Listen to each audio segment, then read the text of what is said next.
Hey guys, what's up? I'm Nuki, and today I'm here with ComplexMinded, who is a brand new ARC community liaison at Wildcard, or more specifically for the ARC modding community. And today we're going to be discussing his new role in the modding community as a whole. Hey, what's up, guys? This is Cedric. A lot of people call me Ced, but I am a new employee over here at Wildcard, and I am working on the mod community. So just want to introduce myself, and hopefully I'll get some good information out to you guys. All right. Well, the first question I have for you is, why did Wildcard exactly bring you onto the team, and what exactly does your job entail? Hey, so I think Wildcard felt bad for me. Just kidding. I think from what everything I've been talking to with a lot of the people that work here, I think everybody is pretty invested in the mod community. I mean, when you look at games like Skyrim, you look at games like Arma, those type of games are still around now, and modding has helped. Kind of expand the lifeline of those games. So I think primarily what Wildcard would like to do here is try to make sure that modding has a very long life for this game. So I think they want to make sure that I am here to oversee that and make sure that everybody is getting what they need. As far as what I'll be doing here. In the meantime, is one trying to get better documentation out there for people that are confused about how to get modded or start modding. I know there's a ton of content out there created by the community. So part of that is just going to be making sure that that's organized. It's out there so people can see it. The other part is potentially filling the gaps with, additional information that may not be out there, and that'll be created by me or other people in the community. So a lot of it entails is making sure that the community is taken care of, and what I mean by that is making sure that they have the tools that they need, making sure that they have the education that they need to help us really move forward with making this a great modding community. Okay, so you're basically kind of the modding community's guy on the inside. You're going to help him out with whatever the stuff we need and kind of start pushing us towards a common goal, so to say. That is the beautiful way to put it. Yep, I am the inside guy. All Used right. to be the outside guy, and here I'm just trying to make sure that we're communicating everything we need from the modding community over to the technical teams that work here, so that anything that's a priority for our community, it can be brought to their attention. Of course. All right. And how exactly do you plan on boosting the community, the popularity of the modding community, so to say? And what avenues do you think will be promising in this way?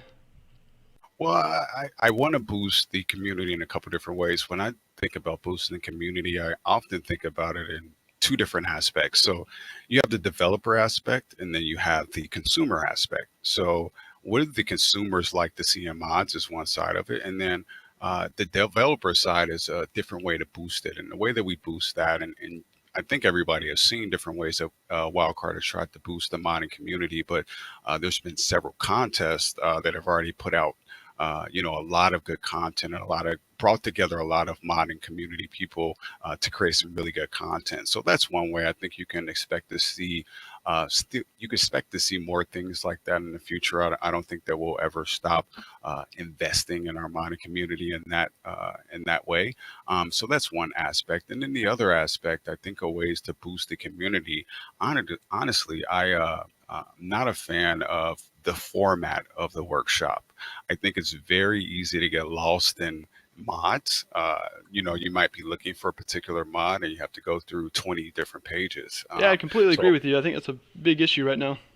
so part of that is trying to find a way to spotlight things, whether that be through kind of editorials, whether that be through videos or streaming or some type of spotlight to give some of these modders some of the visibility they deserve. I mean, I know it would be very awful for you to spend months and months and months working on a mod and nobody sees it. And unfortunately, that's what's happening to a lot of these mods out here because they're buried on the 50th page of the workshop, and nobody's going to go through 50 pages looking for a mod. So I think there's a lot that we can do, and not only helping the developers and promoting collaboration inside the community by with some of these contests. But I think there's more that we can do on the consumer side as well as spotlighting and showing them some of the mods that are out there that they may not even know exist. Of course, because a lot of these new mods, where people just make these new mods and put them on that on the mod list, they may just be better than everything else there, but they're on the very bottom of the list because you got to start from nothing. Exactly. And honestly, there's really no way that a person is going to find that unless they're particularly looking for it. So a lot of that is trying to find ways to bring that content to the light and help people see what's out there in the workshop, because there's a ton of good content that's Oh just yeah. buried in pages and pages of mods. So hopefully we can do something to start spotlighting some of these people that are not getting the visibility that they think they should get. Well, speaking of getting people visibility, we heard some talk of the DevKit Master rank on your forum post on the modding forum. So what exactly is this going to be about? So the Dev Kit Master rank was another way that Wildcard wanted to honor and give pay some respects to some of the people that are modding out there. And what it is it's basically it's an in-game unique items that you'll get. So there's a hat that goes in the game, and there's an icon that you'll see next to your name in the if you're on the server. So the Dev Kit Master, that was something introduced by the Wildcard team, is something they asked me to look at. And one of the things that I'm looking at as far as the Dev Kit Master, honestly, I feel like if you're a master, it's not just, to me, it's not just about knowing a lot. It's about sharing what you know. And it's about collaborating and helping other people and spreading that knowledge. If knowledge sticks in one place, it's really not that beneficial. So part of what I'm looking for Dev Kit Masters are people that not only know about the Dev Kit, but are willing to share the information that they have, and whether that be, jumping on the Discord that we've recently started up, or whether that be just posting a video or tutorial, or even just an editorial of walking through of creating something. Those are the type of things. While you may not look at that and say, "Hey, I'm a master because I don't know everything about the dev kit." I think a master is someone that is knowledgeable about it, but also is someone who is teaching other people and bringing other people up in the ranks just like they did. So part of what I'm looking for are people that are not only knowledgeable, but people that are helping push the community forward, because those are the people that we feel like should represent the modding community and what Wildcard is trying to represent here. Of course, I've seen a few people that I think would fulfill that role perfectly already, and I'm sure many more people will kind of rise to that level.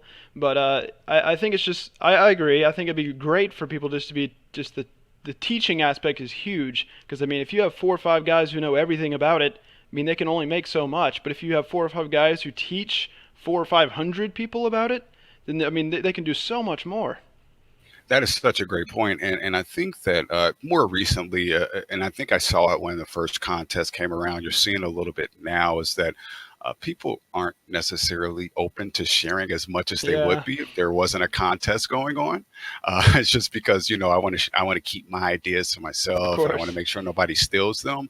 I think that there's a lot that we can do in order and to enhance that collaboration between people. And I totally get that people are more restrictive when it comes around a contest because you're trying to protect your content. But at the end of the day, if we're not sharing what we know, then we're not really going to move forward as a community, and our products aren't going to be as good as they could be if we had this collaboration, this healthy knowledge share going on. Okay.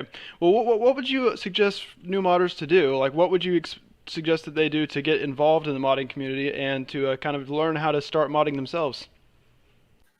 I would suggest them not to download the dev kit from Steam for one, because Yeah, that's going to lead you nowhere. no So we're trying kidding. to get some of that information corrected. But honestly, what I would suggest someone to do is to first download the dev kit and everything, get it installed. And one of the things that helped me out a lot is honestly just looking at the way things were wired. People that have modded or familiar with modding will know something that we call primal game data. It is I like to call it the central nervous system of modding. Hmm. Pretty much anything that you can mod or anything that you would want to affect is somehow connected in that blueprint. So one thing that I would recommend doing once you get the dev kit is just opening up Primal Game Data and taking a look at what's in there. A lot of what you'll find is a lot of the dev kit is discovery. you open it up and you start seeing how things are linked and how things connect to each other. But that's what I would do first. And then the second thing I would do is I would head over to the modding forums. Right now, as I mentioned a little bit earlier, we're still trying to get some of that organized. But there is a wealth of content in the forums from people in the community that have shared different ways to do things. And a lot of it comes from trial and error. I want people to know that, hey, there's going to be some errors, you're going to have some bugs, and you're just going to have to work through some things. And that's part of what modding is. But first, I would recommend open up Primal Game Data. And then the second, I would say go to the forum and start looking at some of the tutorial content, because there's a ton of content out there that pretty much covers all of your basics. If you want to make a map, if you want to make a variation of item that's already in Arc, or you want to make a completely custom item, I can tell you right now that there's tutorials out there for all of that. And then if you want to get into more of the more complicated blueprinting and things like that, we recently, and it's actually led by the community, opened up a Discord. And what you'll find is a lot of people are in there, a lot of the more experienced people that have a lot of background in the Unreal Engine, are helping people out with more complex ideas and more complex blueprints. But for starting out, I would definitely say stick to the forums, and just definitely look at the way things are connected. There's this once you get into DevKit, there's this magic tool that I like to use, and it's called View References. Hmm. Um, that is a magic tool because Oh you'll be yeah. able to see how everything is connected, and things that you might need to look at if you're trying to make a change. Oh yeah, yeah. That's something I've highlighted quite a lot in my tutorials. So there are a couple tutorials that I'm going to link to the description of this video for anybody who'd like to get involved with that. There's a couple on the forums that are just spectacular. I know Uzumi made one for map making, and plenty of people made them for other stuff. But those are some very good things to get involved in if you're trying to look into the modding community. Absolutely. And like I said, we're in the process, or I'm in the process of trying to get that a little bit more organized for you guys. So bear with me, but I guarantee you that if you do a search out there, chances are if it's not covered in detail, somebody's asked the same question, and you might want to reach out to them to see how they solved it, or what information they got from it. So tons of resources out there, but we're working on getting all that organized for you guys. Yes. So I mean, you kind of highlighted this one already, but what is your overall goal for the Arc modding community? What's your vision for it? What do you want it to really look like? Honestly, my overall goal for the modding community is one of a very long future, and I kind of mentioned it earlier. Is I still remember going back recently and playing Skyrim and putting in some custom mods, and running through that entire game again. It's amazing how much life a game has once you have a very robust modding community. So part of my goal is honestly my vision. In 2 to 3 years, I want to look back at this and say, wow, man, people are still making some awesome mods for Hmm. this. I want this to be a very healthy modding community that goes on long after the game is released and long after they're working on the next arc. Honestly, that's my complete vision. And part of that vision, to make that vision become complete, it goes into a lot of this that we've been talking about, is sharing the information that we have, making sure that the things that the community are asking for be implemented in the dev kit, making sure that they have a voice and making sure that those things are being heard.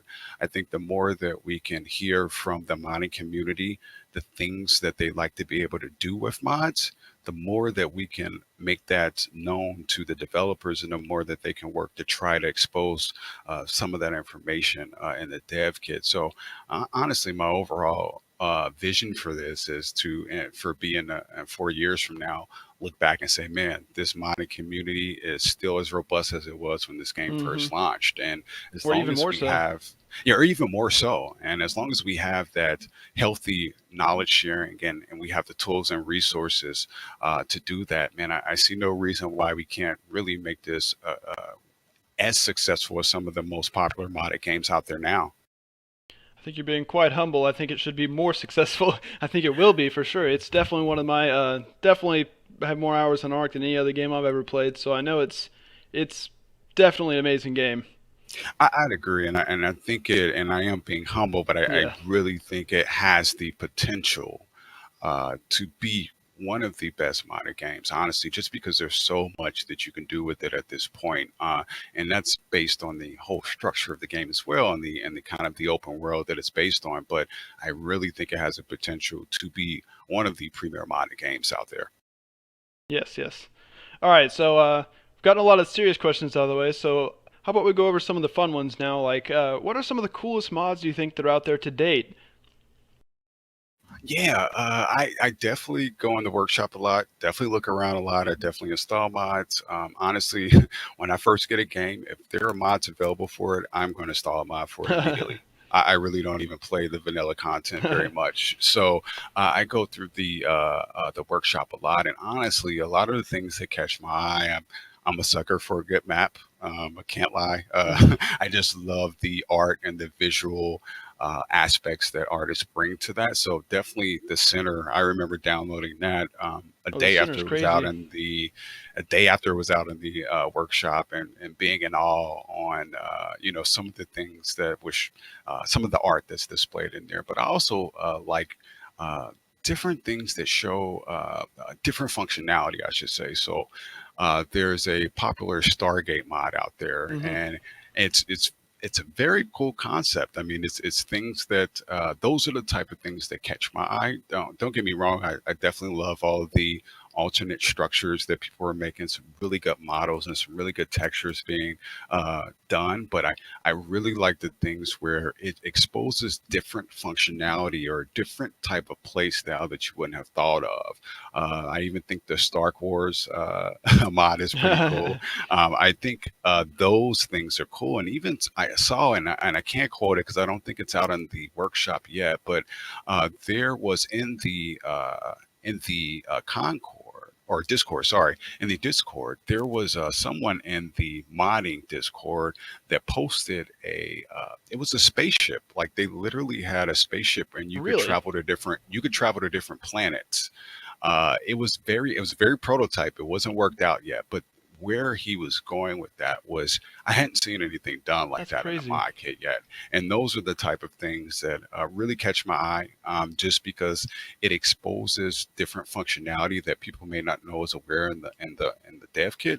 Because a lot of the complaints that I see is that a lot of traditional programmers or coders are like, oh, you don't have access to the source code, or there's no Hmm. C++. That means you can't do anything. And that's just so not true.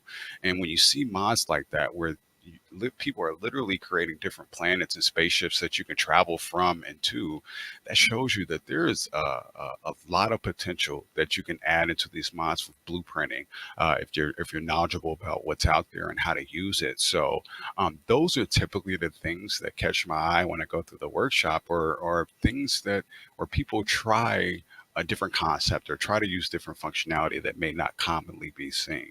But those are a few of my favorites. But I always go through it. Typically every day I'm going through the workshop, seeing what's new out there. And part of that is because, again, as I said before, I want to try to spotlight some of these things that people may not see, and that way, hopefully, they can get a little bit of visibility from it, and hopefully get a little bit of attention, and hopefully grow their mod. Of course, because that's what it's really about in the end. Is just growing the mods and growing the community. Yeah, because honestly, if we could have a ton of great modders and a ton of skill out there, Hmm. but if their mods aren't getting seen, they're not going to mod for much longer.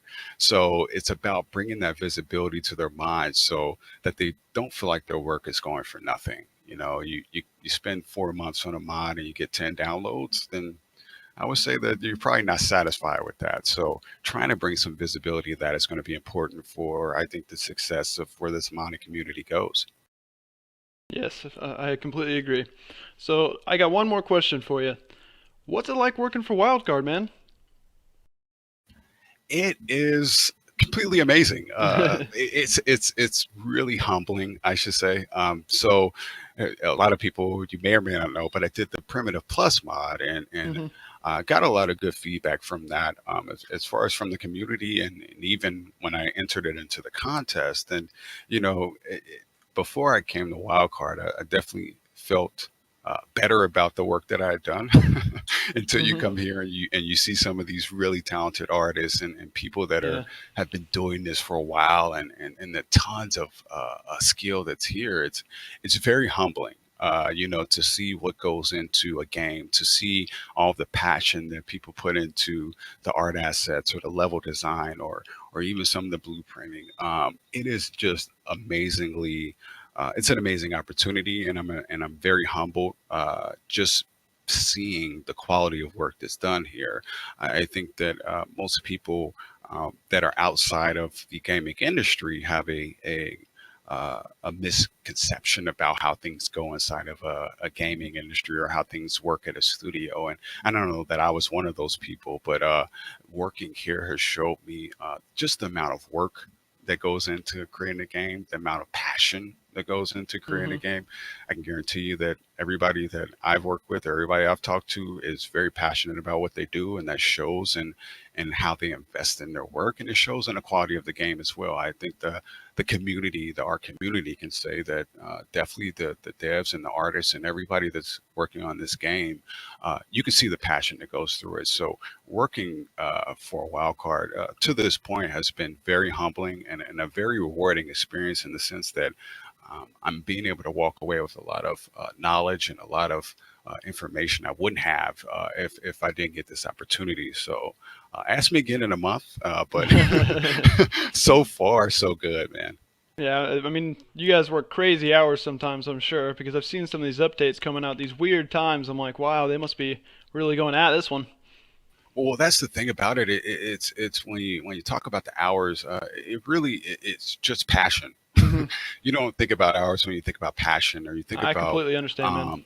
the things that you want to get accomplished, and that is probably the most rewarding thing I've seen since I've come here is the passion that goes into the work. Yeah, because once you get started on working on a project or something, especially, I mean, I've done a little bit of modding myself, and you've done your obviously your Primitive Plus, which was quite huge. I mean, once you get going, you just keep going and going, and suddenly you look up and 2 days have passed. Yep, it's not something you think about, and like I said, Primitive Plus was something I was doing when I had another job. So I was working Hmm. 10 hours there, coming home working 8 hours on Primitive Plus, and Oh man. it didn't. I could care less because it was such a passionate thing that I wanted to get accomplished, and you can see that here as well. I mean, it just goes. It's infectious, actually. When you see the person next to you pouring everything into something that they're working on, it's hard for you to clock out early and say, "Hey, I'm done for the day." So Hmm. it's infectious and it carries, and it's such a positive environment to be in. That's great, man. I'm really glad to hear you're enjoying it. Yeah, it's been a blast, and I definitely hope that there's more to come, and that's with the modding community and more. But definitely been a very positive experience. All right, well, thank you for the opportunity to be interviewing you today about some of the changes that are coming to the mod community. I'd encourage anybody who's continued to watch up until this point to go ahead and check out the modding forums and check out the Discord and whatnot. And of course, Primitive Plus, which was Complex's baby. But anyways, guys, thanks for watching, and I'll see you guys later. All right, I'll check you guys out later. I'm sure you'll see me out there in the workshop or somewhere else, but I definitely look forward to bringing you guys the best of what we have.